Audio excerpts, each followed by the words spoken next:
चलो गाइस, अब आखिरी सेक्शन देखते हैं इस चैप्टर का, and that section is section 14। Okay, तो देखो सेक्शन 14 क्या बोलता है। Time of supply when change in rate of tax in respect of supply of goods and services. तो ये सेक्शन 14 जो है ये दोनों के लिए गाइस, सर्विसेज के लिए भी और गुड्स के लिए भी। तो यहां बेसिकली क्या बोलना चाह रहा हूं, देखो मैं आपको समझाता हूं। ये आपका ईयर है 1 अप्रैल 17 टू 31 मार्च 18। लेट्स से यहां बीच में 1 नवंबर 2017 को यहां जुलाई में टैक्स आया अपना, जुलाई में। तो इधर का जो रेट था जीएसटी का, वो रेट कोई गुड्स पे लेट्स से 15% था, और यहां से ये रेट चेंज हो गया, कम भी हो सकता है ज्यादा भी हो सकता है, लेट्स से ये 28% हो गया। तो बड़े प्रॉब्लम हो गए, कैसे कि हो सकता है कि सर्विस या गुड्स आपने पहले बेचे लेकिन इनवॉइस बाद में इशू किया, पेमेंट पहले मिला इनवॉइस बाद में इशू हुआ, या फिर इनवॉइस पहले इशू हो चुका पेमेंट बाद में मिला। तो फिर ऐसे केस में रेट्स कौन से लगाएंगे, बहुत सारे परम्यूटेशंस कॉम्बिनेशंस हो सकते हैं। तो उसके लिए ये सेक्शन गवर्नमेंट ने बनाया, और उसमें क्या लिखा देखो। तो उन्होंने बोला आप पहले इसको समझने के लिए हम दो पार्ट में डिवाइड करते हैं। ओके, तो दो पार्ट में कौन से कि सर्विस या गुड्स कब दिए गए, है ना। तो सेक्शन 14A एंड 14B ऐसे दो बनाए गए, 14A एंड 14B। तो 14A में क्या लिखा गया गाइस, 14A में बोला कि क्या सर्विस या गुड्स का प्रोविजन, सर्विस का प्रोविजन या गुड्स का sale before change in the rate है।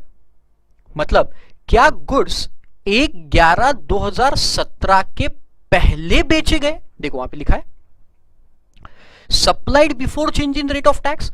तो क्या ये गुड्स या सर्विसेज अगर supplied before change in rate of tax है,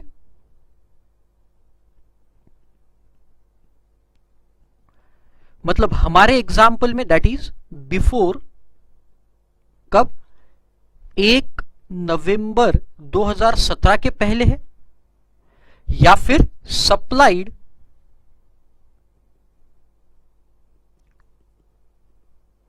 after change in rate of tax, that is on और आफ्टर 1 नवंबर 2017 कब है वो अपने को पहले देखना पड़ेगा। तो देखो बहुत ही सिंपल, मैं एक झटके में आपको बता देता हूं। देखो अगर ये बिफोर है मतलब सर्विस पहले दी गई या गुड्स पहले दिए गए, प्रोविजन ऑफ सर्विस पहले और गुड्स भी पहले बेच दिए, पेमेंट बाद में, इनवॉइस बाद, जो भी है, लेकिन आपको सर्विस पहले दी गई आपकी या गुड्स आपके पहले बेचे गए हैं, तो इनवॉइस और payment whichever is earlier is your time of supply। बस दैट्स इट, खत्म। तो इनवॉइस और पेमेंट दोनों को देखो, whichever is earlier is your time of supply।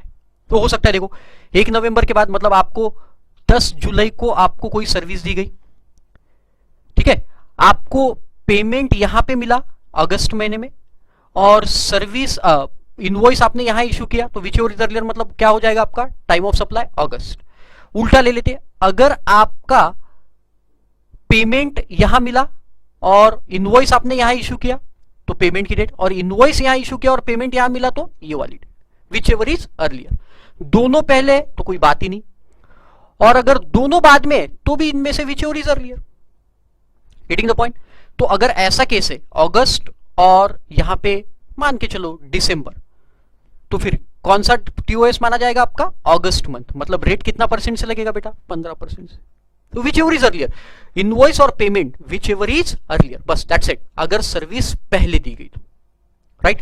तो आपको जब भी क्वेश्चन आएगा तो क्वेश्चन में आपको सबसे पहले देखना है रेट ऑफ चेंज क्या है। तो रेट ऑफ चेंज आपको मिल गया, रेट चेंज कब हुआ है, रेट चेंज कब हुआ, 1 नवंबर को।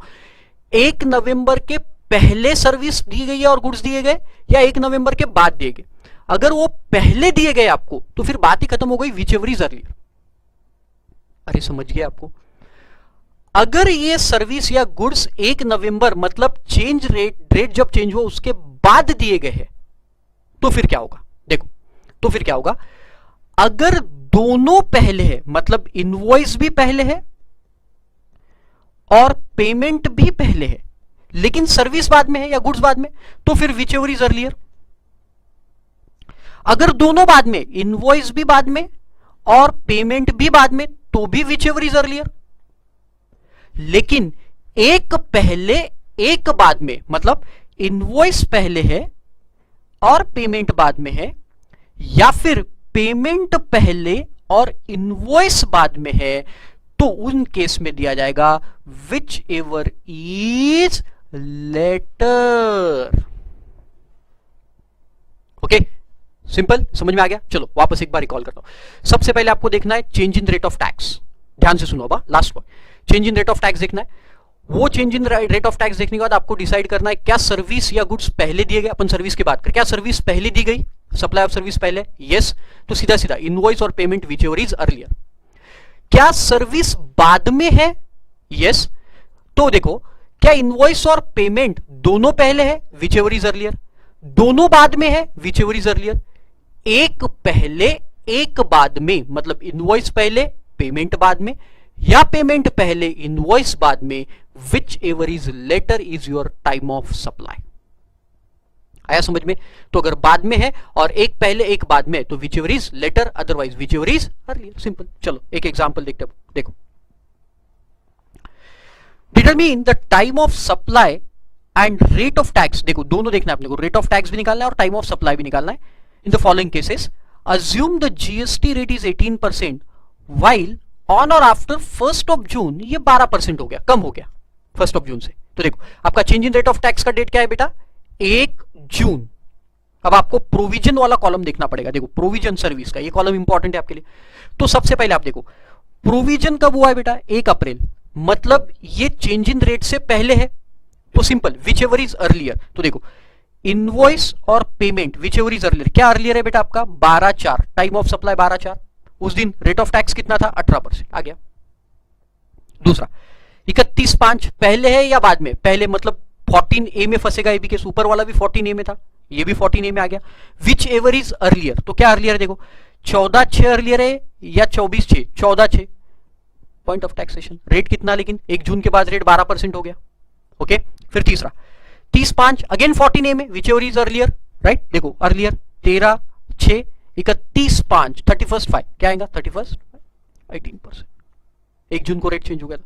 फिर 1 जून मतलब यहां प्रोविजन के बाद या उस दिन हो गया, तो अब क्या आएगा, देखो अब पहले आपको देखना है इनवॉइस और पेमेंट दोनों अर्लियर है या एक पहले एक बाद में। तो देखो क्या है, दोनों अर्लियर दिख रहा है मुझे, 30/5 और 31/5, मतलब 1 जून से पहले दोनों, तो अपन क्या करेंगे, विच एवर इज अर्लियर। देखो 30/5 विच एवर इज अर्लियर।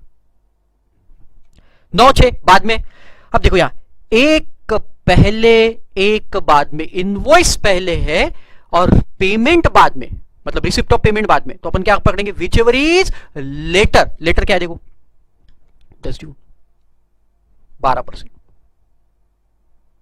और 18 जून ये भी बाद में प्रोविजन। तो यहां देखो क्या है, एक पहले एक बाद में अगेन, तो विच एवर इज लेटर, क्या लेटर है बेटा आपका, 19 जून 12%। आगे आपके समझ में? तो वेरी सिंपल, आपको पहले देखना है आप 14A में फंस रहे हो, 14B में फंस रहे हो। 14A में फंस रहे हो तो इनवॉइस और payment whichever is earlier. 14B में अगर आप फंस रहे हो तो उस केस में आप क्या करेंगे, अगर दोनों पहले है तो विच एवर इज अर्लियर, दोनों बाद में है तो भी विच एवर इज अर्लियर, तो कोई फर्क ही नहीं पड़ेगा क्योंकि रेट ऑफ टैक्स तो सेम आएगा।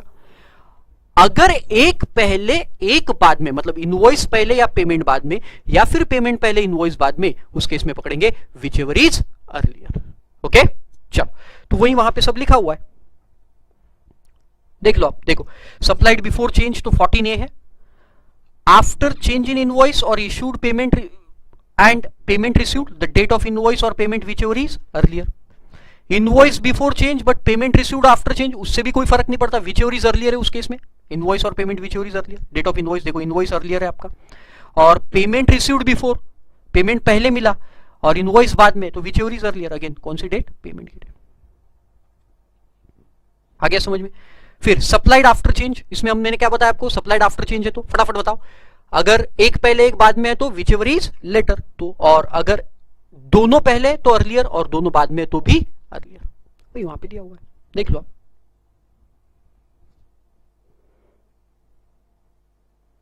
देखो एक पहले एक बाद में इनवॉइस बिफोर है और पेमेंट आफ्टर है, तो अपन कौन सा लेंगे, पेमेंट वाला, पेमेंट। और थर्ड में भी देखो पेमेंट रिसीव्ड बिफोर, पेमेंट पहले लेकिन इनवॉइस बाद में, तो कौन सा लेंगे अपन, इनवॉइस वाला। और अगर दोनों बिफोर चेंज है तो विच एवर इज अर्लियर। आ गया समझ में? ओके चलो, थैंक यू सो मच। मैंने आप लोगों को सेक्शन 14 तक अब पूरे लेक्चर्स प्रोवाइड कर दिए। Okay, thank you so much.